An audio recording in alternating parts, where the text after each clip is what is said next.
Good evening and welcome to the Harary Show, the show in which we take a look at the news and figure out what we can learn and put it into our lives. And I want to start with sharing with you a story that happened to me, I don't know, a bunch of years ago. It was 2008, 2009, and I'll never forget that night for as long as I live. You know, there's sometimes in life where someone gives you a chance, and when they give it to you, they assume that you're going to do great, and you assume you're going to do great, but you come back, and if you feel like you've let them down, it kills. And I'll share with you what happened. This was in 2008, 2009, right around that time. And I was working for a real estate company. I was a young lawyer in that company. And they had just bought a big property in a different state, Maryland. This company was based out of New York. And the property had all these different problems with it: construction and development and sales and management. And you can imagine anything that can go wrong with a big real estate development was going wrong.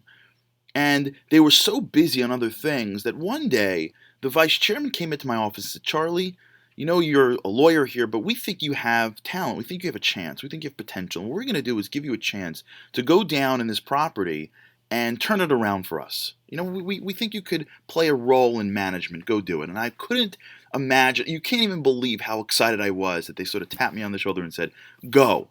And so for 3 months, I had gone down to this property every single week. I had gone on the train, went down there, spent a couple days there, and took the train home at the end of the week. And after 3 months, I had to give this presentation to the executives as to the progress that was being made on this property. I'll never forget when that third month came in, and I was sitting on that train, that Amtrak, going from Maryland all the way up to New York, and I had this feeling of just, it was sorrow. It was, I don't know if it was sadness or almost like hopelessness. It had been 3 months, and I had to navigate this complicated world of people, and I just couldn't. And the project wasn't going forward, and we weren't advancing.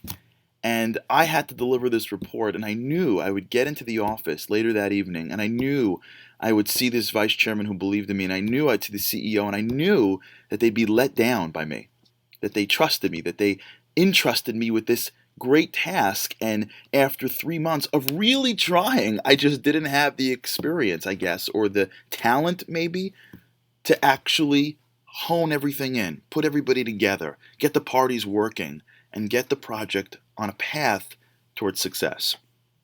And I got into the office that evening, and I parked my car in the lot, and I went up to my office, and I put my stuff down. And the presentation was in a half an hour. And as I was walking around to get a cup of coffee, I saw the vice chairman sitting in his office. And I knocked on his door, and I sat down, in his office. He goes, "So what's going on?" I said, "Let me give you a little heads up what's going to happen next." I said, "It's just not moving. I don't know what it is. I mean, I'm trying my hardest, and it's just not moving. Like, the developers aren't going further, and the construction guys aren't listening, and the lawyers, and the buyers, and the sellers, and these guys, and that guys, and it's just, all these parties just haven't come in line yet, and I'm sorry." And I'll never forget in my whole life what he said to me. He said, "Charlie, you're looking at it wrong." I said, "What do you mean?" He goes, "I'm going to give you a little bit of advice, and if you heed these words, you're going to go back into that situation and see it totally differently." And I was like, "Oh my gosh." Like, yeah. And he gave me a bit of advice that day that I can tell you I have never forgotten since. He gave me advice that changed the way I see things, that changed the way I saw that situation, that changed my entire ability to play a role in that development. I came back and played a much bigger, more positive role, and it changed how I interact with people from that moment until now. Maybe, arguably, one of the best bits of business advice I had ever received in my life. One bit of advice. Kids are amazing, right? I love raising kids. You know why I love raising kids so much? Because you get them when they're little, and all the truth, like all the stuff you want to learn in life. If you could just watch your kids grow up until they're like 5, 6, 7, and we suck out the truth out of them. You know what I'm talking about? Like, we put them in the world, and we tell them to do certain things. We put them in classrooms, tell them to sit down, and like, here's 4 subjects that are important and the other ones that aren't. Before we mess up our children, when they're very little, you get all the stuff that's like real. You get all the truth. You get what life's important, and you also get some of the skills that they exhibit when they're little that is life skills for the rest of your life. I'm telling you, like, Kids, I find, to be very adaptive. If you want to see how to accomplish something, just watch your kids work. As you get to be an adult, you can do whatever you want. You eat what you want, you go what you want, you drink what you want, you sleep when you want, you hang out when you want, you do whatever you want.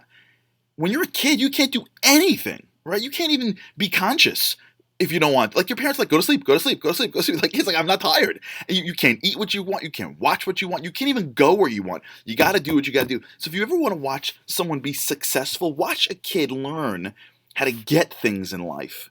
Because that's all they got. It's survivor when you're young, especially if you got siblings. Getting things means you got to outplay mom and dad and navigate around your sisters and brothers to be able to get the things that you deep down want. And if you ever watch children work, you will find that they know one of the greatest skills. They know how to break their parents down. And there is no better place to break your parents down than in public, right? Watch a little, the little buddy, the little boy sitting around like that 5-year-old boy, and he goes with mom to the supermarket, and he knows he wants the cookies, and the mom walks in, and she has no idea of the ambush that is awaiting her, right? And she's looking for the flowers, she makes the wrong turns on the cookie aisle, and she's like, uh-oh, and she's busted, and she slowly walks down the end of that aisle, and as she's about to leave, that little 3-year-old looks up and is like, oh, and he captures and he sees the greatest treasure trove of cookies he's ever seen. He's like, Mommy, cookies! And she negotiates, son, you were a good boy and I gave you a snack when you came out of the car. If you're a good boy, maybe I'll give you a snack when you get back into the car. And the kid's looking at her and going, really? You want to do this in public? You're on, girlfriend. Ah! Right? He starts screaming. She's like pulling cookies off the shelf. She's like, and he turns to his brother. He's like, 15 seconds, I own her. Right? Like kids know. I bring you out to public, the rules change. I'll scream my head off in the car. You don't care. You put the music on louder. I'll scream my head off in the house. You don't care. You go to the other room. I put you in public. I own you. And so kids understand that when they want stuff, when they're in public, it's tantrum and you get what you want. So parents make deals with kids. You ever do that? You take your kids shopping, you're like, please don't touch the furniture. Like, please don't touch the stuff. Please put it down. Just put it down. Guys, can you just please, just 2 more minutes. Stop screaming. Stop fighting. I'll buy you. You want an island? I'll buy you an island. You want a yacht? Here you go. A car? What do you want? I mean, just whatever it is, please. And you'll make any deal, whatever it takes, just to get the kid to just give you 2 minutes so that people look at you and like, where did you raise your kids? In a barn? Like, some people give you that look like, really? Your parents? Should I call, child services right now? And they know that, so you make deals with them. And then they're like, okay, you're like, I'll take you both to ice cream if you could just please, just for 2 seconds, be good. And the kids are like, okay, that's a pretty good deal. Like, just stop fighting for 2 minutes and then we get ice cream. They're like, we'll take it. Done. You want a shake? And then you leave the store, right? That happens to me all the time. You leave the store, especially when my kids are little. I'm driving in the car, and the kid's like, no, Daddy, you got to go, the ice cream store is another place. I'm like, oh, yeah, I'm sorry, honey, I got to get home, and I got to do this. And like, no, but you told us that you get us ice cream. I'm like, yeah, I know, but we got to go home, and maybe I'll take ice cream on the weekend. And they look at you when they're little, and you see those little eyes, like that little fragile thought of what it means to have a promise. It's sort of like just shatter. And they look at you, and they go, but Daddy, you promised. And you turn around to them, you go, no, I never said promise. And in their little brains, something just shatters. You see, when they're little, when they're born and they grow up, they see words as the beginnings of actions. It's like online shopping. When you go online and you buy something, you don't have it in your hands. You click a couple of buttons, but you see it as the beginning of the delivery. When the kids are little, they see words as the beginning of your action. It's a bond. They've clicked something and something is on their way. And then they ask you, and you say, yeah, here's some words. I'll take you to ice cream. And they say, great, click. And then they realize when you say, oh, no, I didn't really mean that. And look at you go, but you said it. And you go, no, yeah, I know. Sorry, you kids are so little. You think that saying things actually mean you got to do them? No, that's not how it works when you're an adult. You can just say stuff and not even mean them. And that little kid goes, what? And then the next time you tell them to take them ice cream, it's 2 times and they're done. 2, 3 times you tell your kids you're doing something and you don't do it, and you'll never get them to buy it again because they look at you and they go, it's just words for them. They don't really mean it. Because the kids get it because they're surviving in the world called their family. And if they trusted you once and you let them down, and you trust them twice and you let them down, the next time you say something, they know what you've just said is just words. There's no actions behind it. There's nothing that's going to happen. They're not clicking and buying something. It's just hot air coming out of your mouth because you want them to do something, and you're using their interests and desires to get them to do what you want.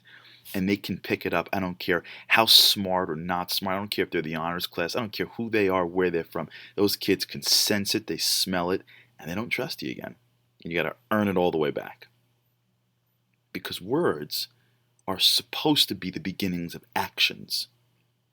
Words are supposed to say to somebody, I know you don't see it in front of you right now, but I'm saying I'm going to do it. And so it's as good as done. But that's not how we use it. We just say stuff.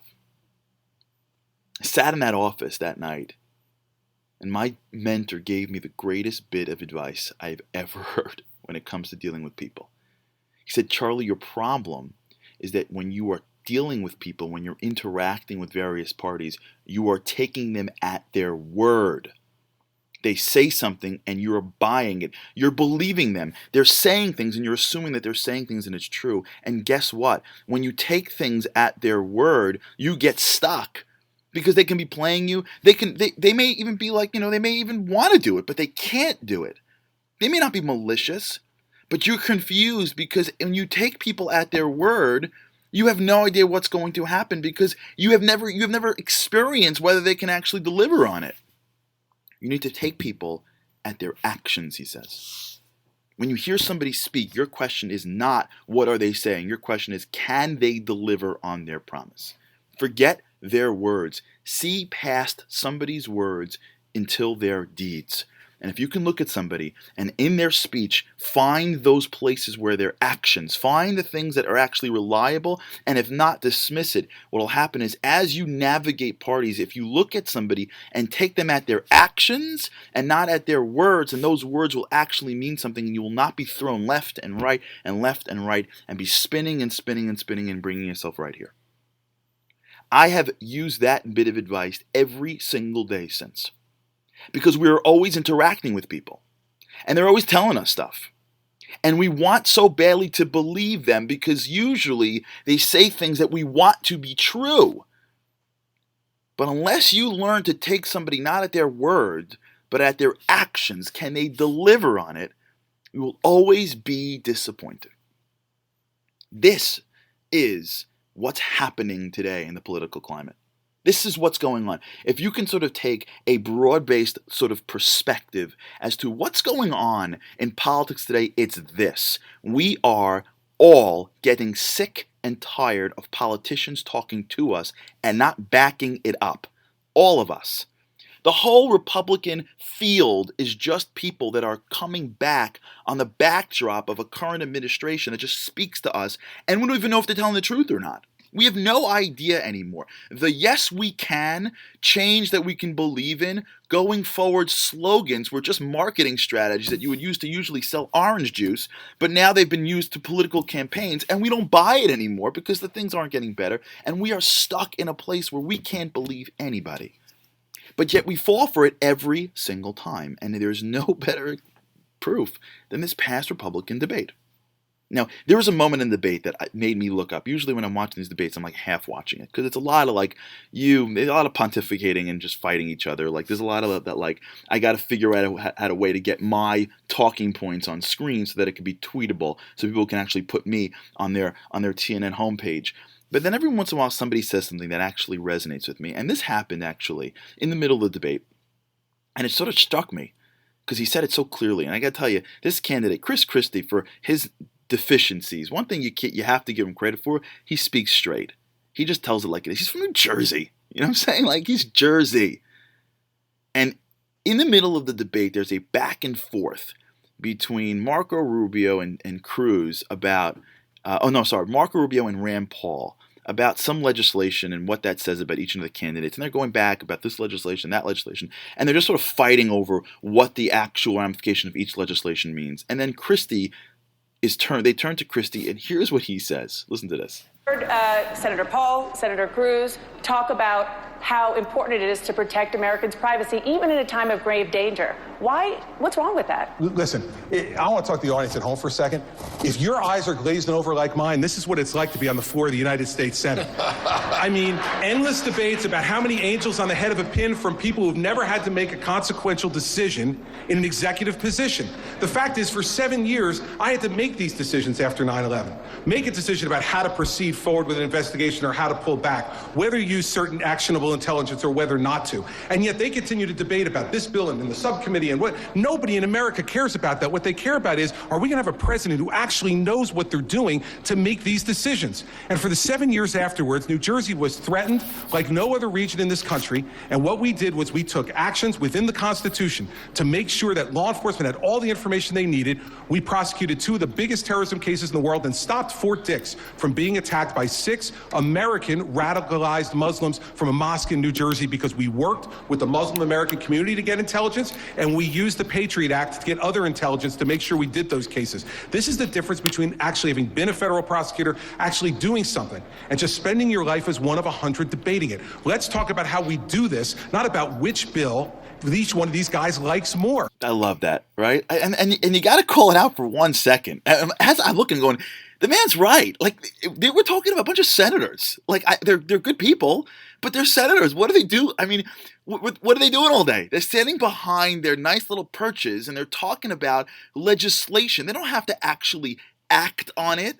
No one's putting on their desk that there's a terrorist threat coming to your neighborhood in less than 24 hours, and they got to actually go and work with the Muslim community and go and work with intelligence and go and they're sitting around making legislation, and they talk and talk and talk, and you're like, what?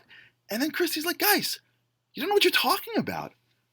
You're just sitting around talking about bits and pieces, and yet when we look at presidents, we would never even think Chris Christie's getting killed in the polls. You know why? Because we don't care about what people do. We don't see past their words. We just wait for someone to give us a nice quote. We're not looking for a president based on what he has done in the past, his actions. We're looking for a president that makes us feel good about ourselves. You know who said this? Ben Carson at the thing. I have a clip over here we're going to play. Ben Carson actually said, Ben Carson is losing right now. He's going to get knocked out in the next few weeks probably. And it's because of one thing, because he can't speak well enough. And he gets it. I'm not saying we should vote for him, but I'm saying listen to how he just captures 2015 American politics. Listen to this. One of the things that you'll notice if you look through my life is that I don't do a lot of talking. I do a lot of doing. And really, it says more about a person than how much they talk. And then some people say you're weak because, you're not loud and you're not boisterous and you're not rude. But the fact of the matter is, look and see what I've done. And that speaks volumes about strength. That's what it is. And I think what he is saying is, guys, I'm seeing this. I'm a citizen. I'm out there. And I'm starting to get into this political little race over here. And I'm noticing that nobody cares what we do. No one's asking me about my actions. They're just waiting for me to say things that are rude or tweet out comments or give speeches or they just want words. Nobody has a filter that can actually see past those words that are being said maliciously or even not maliciously. Hopefully, right? You want to be the president, but you don't know what it's like to be an executive. To actually get to the actual deeds of someone and go, okay, well, you're applying for a job. What have you done in the past, and can you back up your words? That's the key, the filter, that we're missing as a nation. Where the candidates are growing and failing has very little to do with the candidates. We're going to come back, we're going to talk about one in particular, just how far this goes. But it has very little to do with the candidates. It has to do with us, our filter of what we're looking for. The murkiness of waiting for somebody's words, or the clarity of seeing through the words into the deeds. If kids, so to speak, were running this, were voters, they'd be like, what? No, just any of you people. What, are you joking me? Who can deliver? I'm clicking. But we don't do that way. We don't want that. We want our presidents to be like TV stars. We want them to say good things. We want it to be like a movie. We want them to say the things that make us feel good about ourselves, so that for the few minutes we can get that little emotional candy, put our hopes in them, and don't worry about whether or not they could deliver. When we come back, we're actually going to go a little bit deeper into this and talk about one or two of those candidates and just how well they're using words. But let me tell you something. Unless we're paying attention to this, it's going to be used to our detriment. Because once you understand how to see through this filter, you can now begin to process the candidates and the world in a new, different way. This is all coming up. Don't leave. This is Charlie Harary listening to 77 WABC.